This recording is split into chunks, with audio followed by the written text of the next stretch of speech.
comfortable then? Thank you. Good Can morning, you hear us out everybody. there? Can you hear us okay? Excellent. Have either of you been to Liverpool before? Yes, I've been to this hotel before. To a Doctor Who convention. Were you here, John? No, but I was born in this first city of Liverpool. This is my Liverpool home, with the accent exceedingly rare and a statue exceedingly bare. And if you want a cathedral, of course, well, you've got one to spare in my Liverpool home, so I do know this place. And I was born in Shropshire, just down the road. A foreigner. Well, John, you started as a Dalek operator in the Chase in 1965, I think that was. But of course, by then, the Daleks had become extremely popular. How did you end up with the part? For instance, did your agent just call you and say, the Beeb need a Dalek operator? What happened exactly? I first started as a Zarbi, not as a Dalek. I was finished a BBC play. Richard Martin was directing. He said, "What are you doing next week, John?" I said, "No, nothing. UB40 at the Labour Exchange." And he said, "Oh, come off. Do you want to be a monster? Will you be a monster in a kids' science fiction series?" I said, "Okay." I went along to the studio, and it was then with Kevin Manser, Jerry Taylor, Bob Newell, and one chap had fallen out, which I took that place. And Zarbis were like overgrown ants. You remember them? The devil was you couldn't stand upright when you had a Zarbi costume on. The Zarbi costume, the head was there, the tail was there, and you had to spend the whole time like that. The only joy you could have is getting to the edge of somewhere and tucking your tail over the end and standing up straight and thinking, "Oh, that's marvellous," and then you fell off.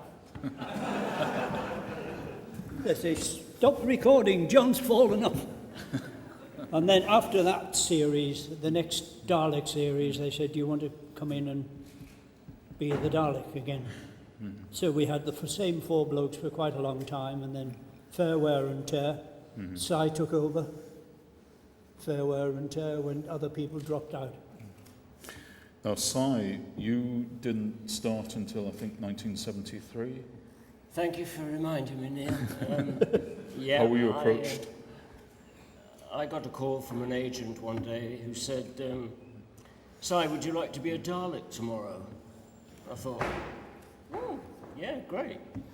He said, "Television Centre, 11 a.m, John Scott Martin will be there, show you the ropes. It's Blue Peter." And I thought, Daleks, Blue Peter. However, I turned up, and I think on the way to the television centre, I thought, Blue Peter, that's live. I thought, oof. John kindly got me into the Dalek and showed me the basics, and then we did a little rehearsal. What it was all about, Peter Purvis, who apparently had, started his television career with Doctor Who, was leaving Blue Peter, and so that day, and they were doing a little tribute to him. So they were having 3 Daleks to surprise him to come on and twirl around. So we had a rehearsal, and I can't remember who the other one was, John. Murphy, I think. Yes, Peter Murphy. Peter Murphy. Because I was the new boy, I was third on. And I was wearing very loose hush puppies at the time. Didn't occur to me until we got into the Daleks and started to move them, as you probably know, feet and knees. And as we did the actual transmission, I felt my right hush puppy slowly easing off my foot. I thought, oh my God, I had a vision. I had a vision of the Dalek going ahead and leaving a little hush puppy behind. Very fortunately, that did in fact happen, but by then we were out of shot. That was my introduction to the Daleks. And we didn't look back. We didn't look back. We've had I was very fortunate then to do every Dalek story ever after. In his absence, I actually got to be number one once. Yes, in my They wouldn't absence, let you go. wouldn't let me go. On one occasion, the agent phone gave me the dates, and I just signed a contract to do Oliver in the West End. So although I could have done the studio work, I couldn't go out. I think you were going to Dorset to do the pre-filming, which I couldn't do. So I had to relinquish my Dalek superior position to my dear old mate Si. He I took was over. number one. Yeah. So what was it like being confronted by these things? It was your first day on the job. You arrive at Television Well, Centre. thanks to there they John, are.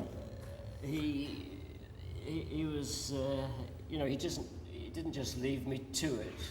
He was No, he always wouldn't. very helpful, because it isn't as easy as it looks, is it? No. In those days, even less easy, because those Daleks were very basic. Uh-huh. I mean, even the button to operate the light was somewhere down here. So you'd got to do the thing with the head. You'd got to do whatever you had to do with the plunger and the gun with this hand. You've got to remember your lines, because although we didn't actually do the voice from inside the Dalek, you know, someone else did the voice off. Because having to operate the lights, we had to learn all the dialogue, obviously. Because you did So- the dialogue in synchronization. Which So it was that button down there, John. Later on, they were redesigned inside and much easier to operate. I always say it helps to be an octopus, because you need two hands for the gun, one hand for the plunger, another hand to do the stick round there. There were occasions when the button for the lights was on the down post, which you pressed with your nose. It worked. Only because we were all octopuses. Now, John, you worked with William Hartnell, of course, who had a reputation for being sometimes difficult. Now, did you find that to be the case? I didn't find a difficult doctor. There is no difficult doctor, only an exterminated doctor. They weren't difficult to us. We could wipe them out in a trice, couldn't we? So the Daleks never fell foul of his sometimes sharp No, tongue? No. Now, Si, John Pertwee was known for his active dislike of the Daleks. Did he ever take that out on any of the operators? Well, you know, that's the first I've heard of it. Yeah, sure. Did you ever get that impression, No, John? no. We were great mates with John. John was a professional. Everything had to be done right. In rehearsal room, you would work hard. You'd get the show on the road. And providing you were one of the gang, you were all doing the same show, he seemed happy. Mm. We don't know quite where these phrases come from, do we? As I say, it's the first time where did this come from? Well, he's known certainly in fandom for, can't really repeat some of the names he's called them here. But, I lived in Hammersmith for many years, and John Pertwee lived not very far away. And I often used to bump into him in the street or in a shop. Often he had his kids with him. And we knew him over many years. Yes. And he was a delightful, very professional man. He was my first doctor and my last. The Cilla Black Surprise show had a kid who wanted to meet his favourite doctor. Maybe some of you remember it. I don't know, how long ago did John die? 4 years, maybe? Yeah. He wanted to meet his favourite doctor and his favourite monster. John was the doctor and I was the monster in my Dalek. And I hadn't seen him for quite a time. And I got the impression that he wasn't too well. But we had a nice chat and we did the show. And then a few weeks later, he died. And looking back, I thought, well, my first doctor and my last, and I was his last monster. He was a nice man, and I just don't know where that came from. So, if I remember rightly, you had to operate this Planet Earth Dalek, one of the commercially available Daleks, for that. Was that hard work? What do you call it? This Planet Earth Dalek, it was a commercially available Oh, Dalek yes, that was you given can to buy the them boy. for Yes, that's right. 1,500 quid. Yes, I arrived at London Weekend that day to do the Silverback show, and I saw the Dalek standing in the corner. I thought, fantastic, but that's not a BBC Dalek. And so when the time came for the rehearsal, they took me over to this Dalek, and said, this is it. And I said, God, where's this from? They told me where it was from. So I said, right, shall I get inside it? And they lifted the top off, and to my horror, there was no seat to start with. There was nothing. And I said, this is going to be very difficult. I climbed inside it, and I was literally in this position. And there was absolutely nothing inside the Dalek, no handles, and they expected me to, I suppose, what I had to do in the actual show was, after they introduced me, I had to go down stage toward the audience, about as far as that wall, and then afterwards come back again. Well, I really thought I was having my first heart attack that day because it nearly killed me. But they wouldn't. The man who owned the machine, who was there, the props department offered to put a seat in it for me, but he wouldn't allow them to do anything with it. So I, little pro that I am, I struggled and got through it, but it was very difficult. Are they still on the market? Yes, they are. I understand he's got the license to There were produce... two versions, if Yes, I remember. that's right. And he's got the license to do movie Daleks from next year, from the Peter Cushing films. So if they'll be any better, I guess we'll And still wait and see. 1,500. Probably more expensive, I would suspect.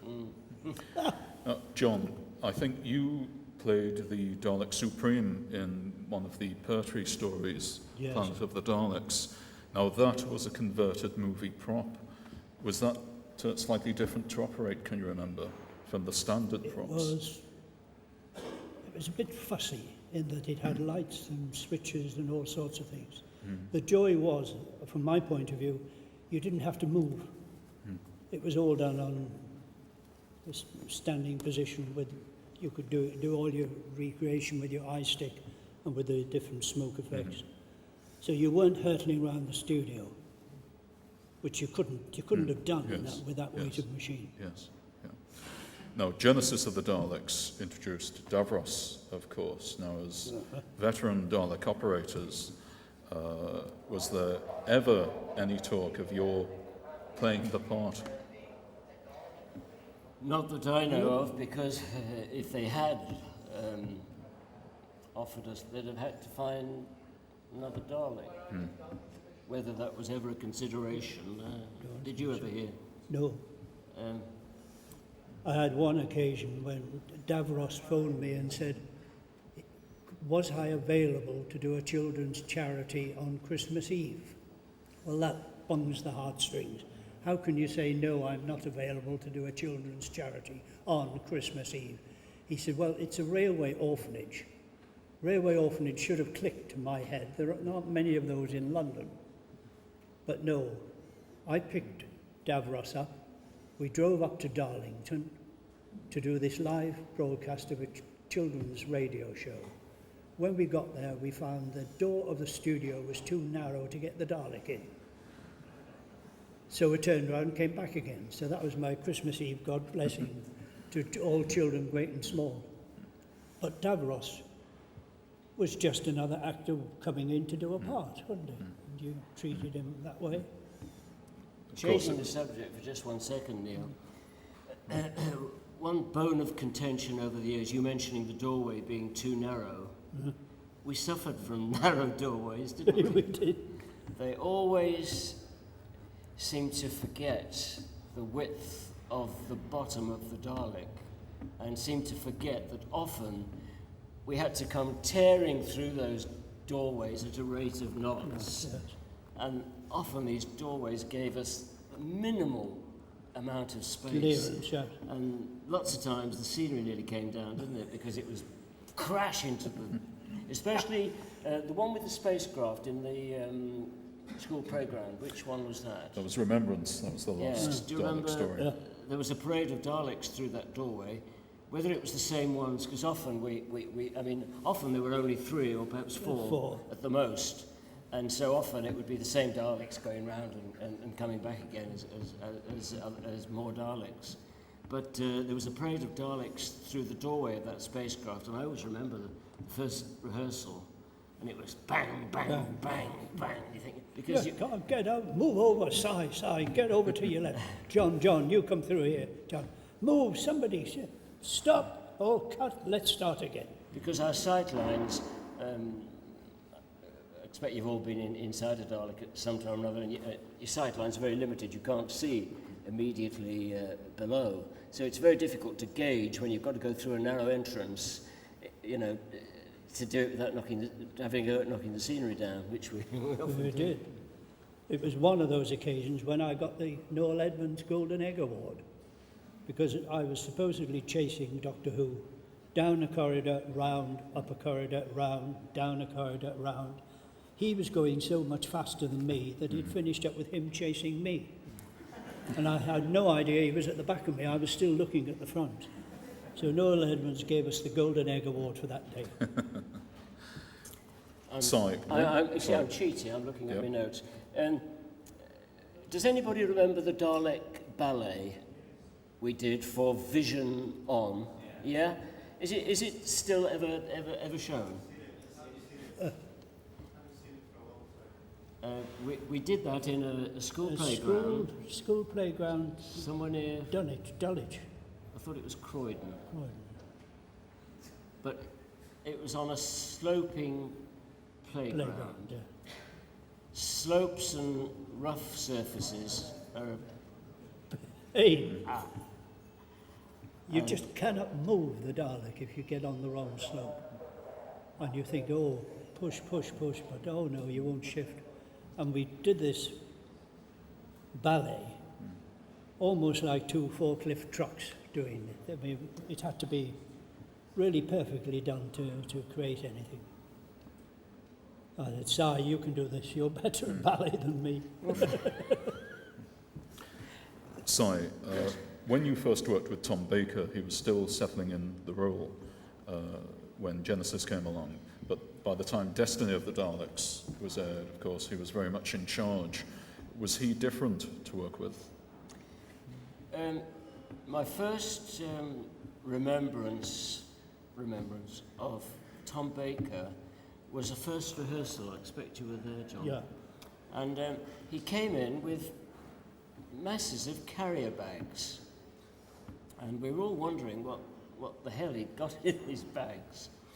And they were his personal belongings. He had no permanent base at the time, and he was sort of staying in a different friend's Floor. flat house. He was wandering around with all these carrier bags with all his things in them. The thing with Lala Ward was the girl, yes? Yeah, we were, I think it was Yet Another Sandpit. Was that the one that John didn't? The one that Correct, John Yeah, didn't yes. do. the one I Yes. did. Yes, it was yet another sandpit somewhere down in Dorset, I think.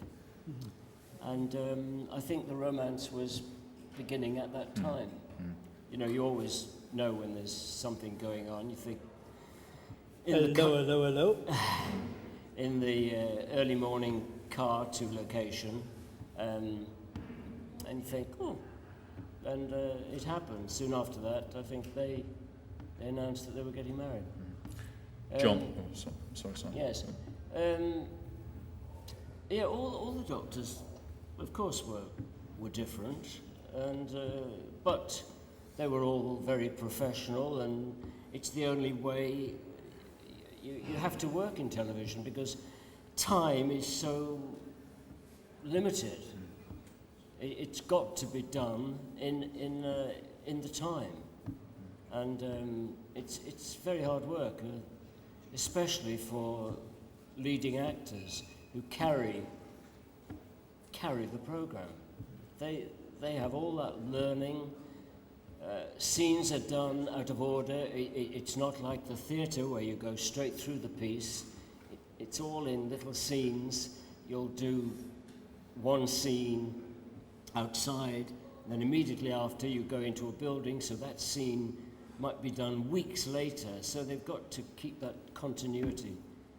It's very difficult, and I think personally that it's the hardest of all the visual arts to achieve.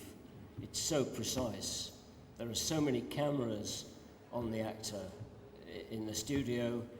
In a small scene, there'll be 4 cameras. The actor has got to know which camera is on him on that precise line. He might have to just move his head.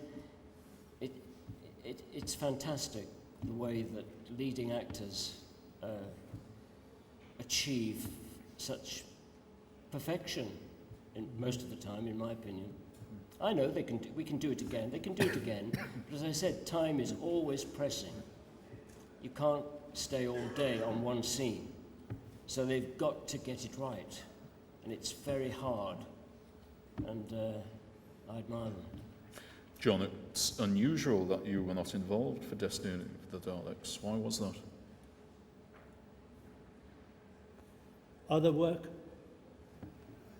under contract to a show in the West End, you couldn't then break it. And of course, we did perhaps 6 weeks, and then we wouldn't do anything for 9 months, and then they'd say, there's another Doctor Who series, we want you in and again. Well, sometimes it didn't quite click date-wise, and you just had to say, well, this one I'm losing. Well, now I think would be a good time to open up to the audience. Have we got the roving mic? Any questions, please, for John or Si? John? Sorry. John, can you hear me? Yeah. I believe you starred in The Wall with Pink Floyd. Sorry, You starred in The Wall video? in the Wall. In The Wall. In the Liverpool. Video? Yeah, I was born here. No, I my mean, yeah. first sort of amateur work was done in Liverpool, opera companies and amateur shows. And then when I went pro, on a couple of occasions I came back to the theatres here. And I've always, obviously I did Z-Cars, because all the Liverpool actors did their stint in Z-Cars. But otherwise, I'm a roving vagabond. I go where I'm asked for. Didn't you play the dancing teacher in The Wall by Pink Floyd? Oh, that's the movie that was... Oh, the movie of The yes. Wall. Yeah. I got a phone call saying, what are you like on ballroom dancing? Now, I'm a terrible dancer, more awful goofer. I said, oh, well, blah, blah, blah. Studio C tomorrow, you're going to do a scene in The Wall. Got down to the studio scene the following day, It was a ballroom this size, full of children, 11, 12, 13, 14-year-olds. The director, Alan Parker, was furious because none of these kids who'd come from stage schools could do ballroom dancing. They could do tap, they could do ballet, they could do all sorts of things, but not ballroom dancing. He said, "Oh, John, go away with these kids. Go away with them and get a pianist with you and teach them some steps." So there's the pot calling the kettle black. So I went in and was teaching these kids up together, side together, back, back, up. Up together, side together, back, back, back. We did it, worked all day long. And then the only scene that it was used at was when the little fellow from the wall got up from his corner seat in the ballroom class, walked right across to a girl who was sitting down. When he asked her to dance, she stood up, and she was about 6'8". And the little wall fellow was only down there somewhere, so of course he finished up right in the middle of her boobs, more or less. And that was my dancing experience in the wall. Not happy. Sir? Down the front here.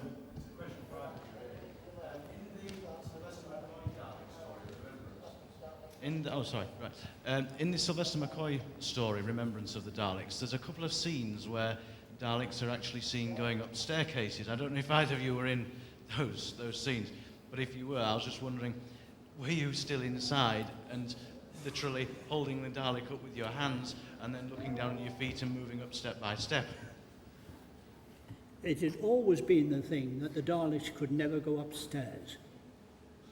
This went right back to a cartoon in one of the press, in a medical thing, that people with multiple sclerosis could not climb stairs.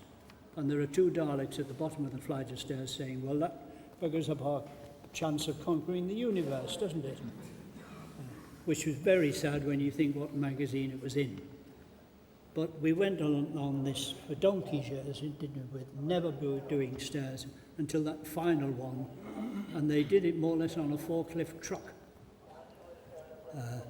The Dalek went onto the truck, the forklift truck did that, if you can imagine how the bend would be. So while it was bending that way, the Dalek appeared to be going up the stairs, but there was nobody in it. There was nobody at all. We were just watching. Right. Just thinking, that'll never work. Was that in that school? The school. That's right. In Hammersmith, in fact. Right. Yeah. In the same school that the first series took place in. Right. Remember, back in Hartnell days, Yes. there were the two school teachers. Yes. So we went back to the same school with Sylvester.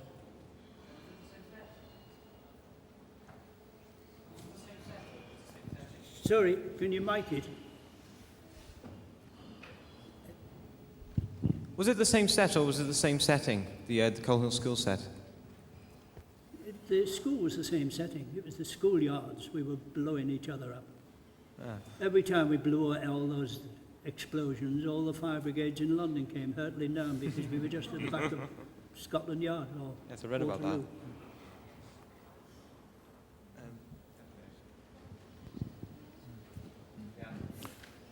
Yep. Come on, make that lady work hard with her, Mike. It's still heavy.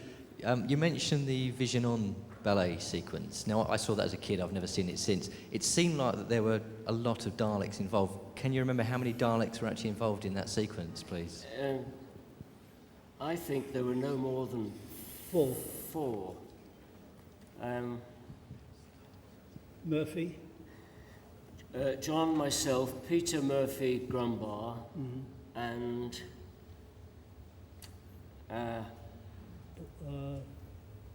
Toby Byrne or Tony Starr. Oh, Tony Starr. I think it was Tony Starr. Yeah. How many did you think there were? I've only ever seen it once. I know it's been repeated. But how many times have you seen it? I've only since, seen John? it since the original. So I've really forgotten. I'd love to see it again because remembering that incline and the hard work. Oof. The late This 80s. is crazy. What a way to earn a living. Don't you miss us? Don't you miss us? That sounds to me like I think it's saying, do you miss the Daleks, basically? Do you miss them? Mr. Daleks. I don't know whether I could do it now. It was hard, it was it was hard work, wasn't it, John? It was physical. No, we'd have to have a Dalek with a Zimmer frame at the front for us both to come on.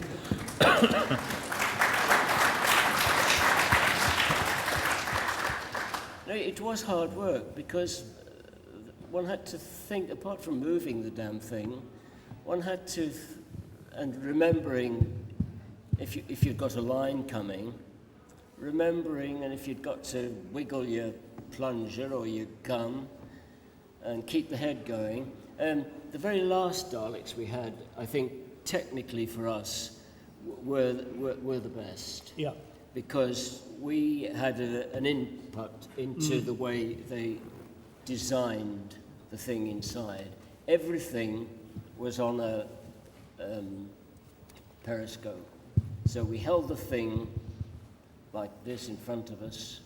The button for the light operated with the thumb. By just moving the thing, the head turned. And what else? The eye. The eye, By moving the hand this way, the eye moved up And and it down. took so little. I mean, an eye movement like that could bring fear into whoever you were chasing. It didn't. You don't have to go at it like a bull at a gate, and yet you could make them look as if they were real. And the other thing was, we all had our own ways of. If I remember, John, you used to sit rather forward Oh, I'm a and on forward the edge lad. of your seat. Yes. Tied on with tons and tons of rope on this seat. Oh yeah, you underneath. tied yourself in. Tied myself in, so that when I moved, the Dalek moved, and I thought, right, you can make it breathe this way, but you had to be tied on and really tight to do it. Other people, I You like use your- lots of foam rubber, so that it sort of enclosed me, so that I felt at one with my Dalek. So that what one felt when you moved, you know, the whole Dalek moved, because of course we were on casters, on 3 casters, 2 at the back, 1 in the front, so that we could move in any direction, and I just felt I liked to be tightly enclosed and with my little periscope, and then I felt I could you do could anything. conquer the world. But came And the- your knees always got worn out, didn't they? Yes, my knees did suffer. But came the day when we arrived to find wheelbarrow wheels. That was in that last school run, wasn't it? They got the idea of putting big wheels, like you'd have on a wheelbarrow. Like yeah. a ball wheels. Ball wheels.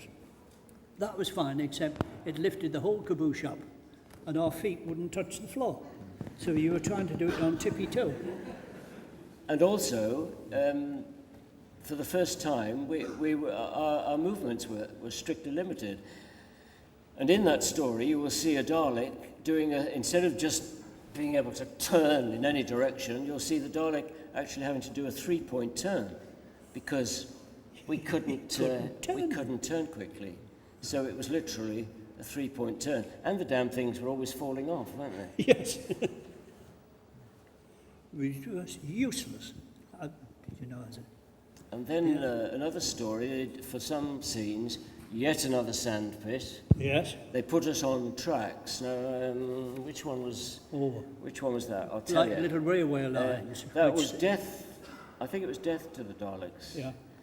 And John, myself, Murphy. Peter Murphy and myself, one scene, we had to come hurtling round a bend. on We were these. often round the bend. These tracks were what they used to put a camera on, to make the camera go smoothly. So they were like railway lines, but only about that wide.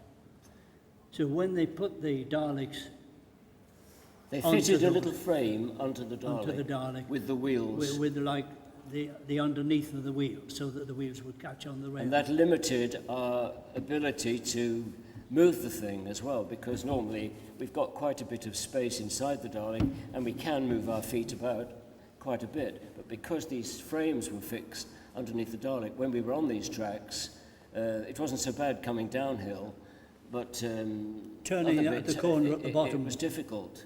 But this one particular scene was nearly the end of Peter Murphy Grumbar. He came hurtling down, diddly-doo, diddly-doo, diddly-doo, turned a sharp left at the bottom, and Murphy carried on, sideways. Crash. Bong. Bang. Help, help, poor old Dalek. It's a great privilege to actually meet you folks again. Hello, Si, 15 years on. Andy Mayo from Dundee. I'm sorry? Remember Andy Mayo from Dundee who came down to see you at the TV Neil centre from Dundee. 15 years ago? Yes? I wanted to ask you a question about Planet of the Daleks. Was there a new guy on set who operated the gold and black one? Who was it operated the gold and black one? Do you remember? The Emperor? The gold one, it was myself. It was John. The reason I ask is that actually watching it, it just seemed like you were like a 19-year-old in there, and I just wondered who it was in there because he just moved so fast. So I was well impressed with that. So thank you. Oh, That's a compliment. It was my dubious pleasure to operate the special weapons Dalek for which one? Help? the one in Which the one? school, Was it? the last one in the Yeah. school. Yeah. Um, It was an enormous affair. that was very, very hard to move. Very heavy. Nearly had my first heart attack then as well. Sorry. And we were on Sorry. location with that in the streets very near to Waterloo Station. Lots of the scenes for that Yes. were there. Cobblestones, if I remember. I imagine trying to go over a Dalek with cobblestone. Yes, when you're on that sort of terrain, you almost have to be half lifting the thing off the ground to move along. Yeah, I hated that special weapon. Glad it didn't reappear. But every time it blew up, all the fire brigade came and all the police came. I remember one charming young police lady. It must have been her first day out with her uniform. She looked about 17, and she was to look after us. Bang! It was like the IRA gone mad, you know. And she was on her speaky saying, "No, it's quite all right. These gentlemen know what they're doing." We thought, little do you know, my love, we don't know what we were doing. John and Si, were you either of you in the comic relief with Rowan Atkinson? Or if not, what did you think of the Daleks in that? They did ask me, did they? Yeah. Did they ask you, Yeah. John? You didn't? No, I didn't know. They did ask me, but I live in Tunbridge Wells now, and it was going to be a very tight 3-day schedule, very early mornings, and they said, oh, you know, you may be there very late at night, and there was obviously going to be a lot to do. And I thought about it, and I thought, you know, do I want the M25? I'd love to have done it for old time's sake. But I thought, do I want the M25 early in the morning and late at night?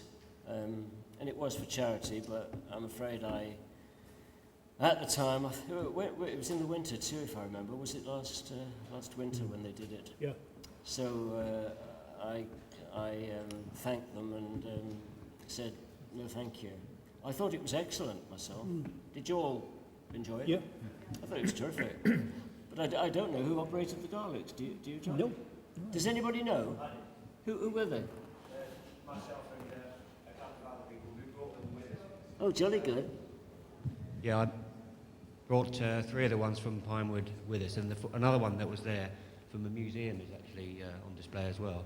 And I have to say, it was the first time I'd actually been in it to operate it on film. We obviously built it for our own amateur stuff. And I do appreciate the difficult work you had to do, because you have to cross your arms over and concentrate elsewhere. I mean, it was quite difficult. Where were the Daleks from? Oh, the home build ones.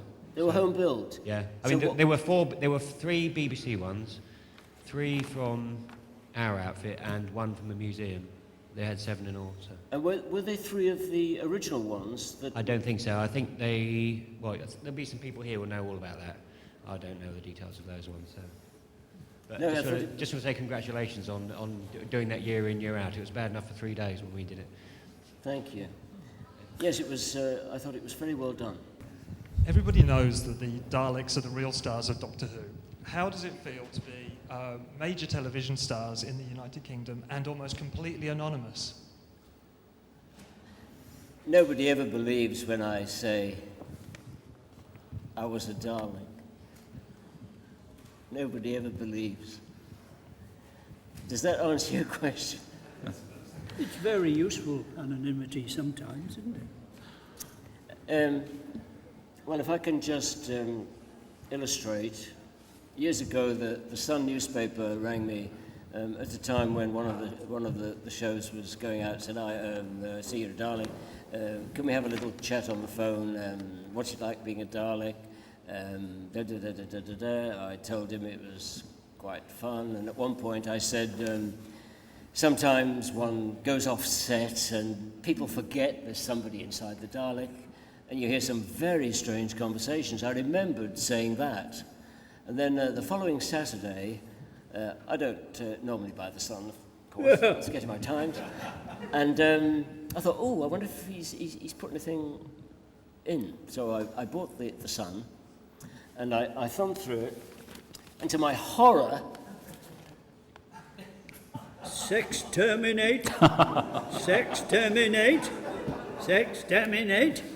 we had never thought of that, had we? Never, John? never. We had never crossed until our that time thought of that.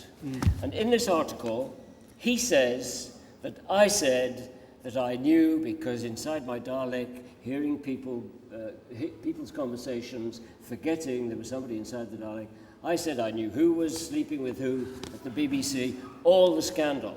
So I thought, my God, I shall never work again. Well, unfortunately, gentlemen, our time has come to an end. I have to say, on a personal level, I mean, I never dreamed I'd be here having the chance to interview a pair of you. I have distinct memories of when I was very small, reading the Radio Times listings and seeing Dalek operators, John Scott Martin, sight on. It's been an absolute pleasure. Ladies and gentlemen, let's hear it, please.